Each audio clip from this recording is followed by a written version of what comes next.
Welcome, and thank you for viewing this AMPS specific training. Once again, my name is Justin Franklin, and we have previously discussed the standard residential purchase and sale agreement, also known as the contract, and we've discussed the standard master addendum, also known as the SMA.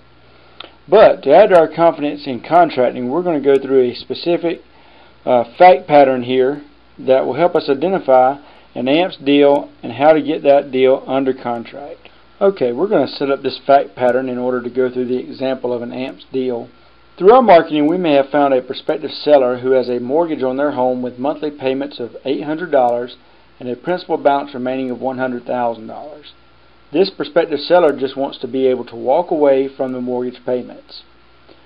Now, are we concerned about the value of the house or if the house is so-called underwater? No, not necessarily, because we know that the financing on the house is what's important to a prospective buyer who can't get traditional financing.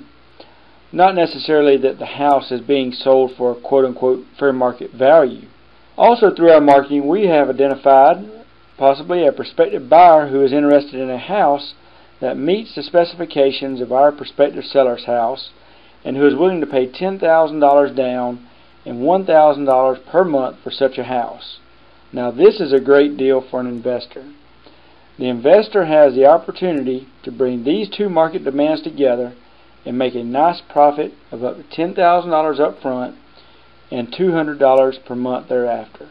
What's missing at this point? Just the knowledge and the confidence to get this deal under contract. Okay, we always go back to our standard documents. That's the residential purchase and sale agreement and the standard master addendum. Here we see a couple of important sections from the residential purchase and sale agreement. Once again, we're not going to go through the portions where we enter in the parties' information and so forth. You can reference the old webinars for that information if you have questions concerning those other provisions. But here in section 1, it is obviously very important for us to enter in the purchase price and the terms of payment. Here we would just enter in the purchase price of $100,000. Once again, all the seller wanted to do was walk away from the mortgage, not to have any additional cash brought into the closing, so the purchase price is $100,000. There is no down payment, so that's $0.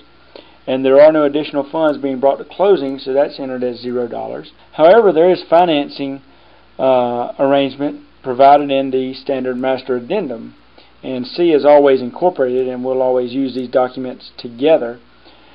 And then we would see in this residential purchase and sale agreement, section 8, which is reference to addendums and disclosures.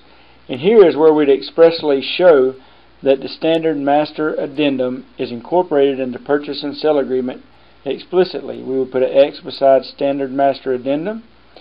Then you, as the purchaser, would initial there above purchaser. And then your prospective seller would, of course, initial above the word seller. Now we're looking at the relevant portions of the SMA.